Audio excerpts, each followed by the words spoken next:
Pinarusahan sila ng Diyos. Kaya sinabi ng Panginoong Diyos sa ahas, "Dahil sa ginawa mong ito, parurusahan kita. Sa lahat ng hayop, ikaw lang ang makakaranas ng sumpang ito. Sa buong buhay mo'y gagapang ka sa pamamagitan ng iyong tiyan, at ang bibig mo ay palaging makakakain ng alikabok. Ikaw at ang babae ay mag-aaway.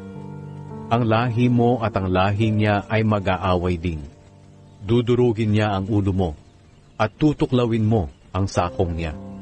Sinabi rin niya sa babae, "Dahil sa ginawa mo, dadagdagan ko ang paghihirap mo sa pagbubuntis, at mararamdaman mo ang sobrang sakit sa iyong panganganak. Pero sa kabila niyan, hahangarin mo pa rin ang iyong asawa, at maghahari siya sa iyo." Sinabi rin niya sa lalaki, "Dahil naniwala ka sa asawa mo, at kumain ng bunga ng punong kahoy na ipinagbawal ko sa inyo, susumpain ko ang lupa, kaya sa buong buhay mo ay magpapakahirap ka ng husto para makakain. Tutubo sa lupa ang mga damo at halamang may tinik. Ang kakainin mo'y manggagaling sa mga pananim sa bukid. Kinakailangang magpakahirap ka ng husto para makakain, hanggang sa bumalik ka sa lupa na iyong pinagmulan. Dahil sa lupa ka nagmula, sa lupa ka rin babalik."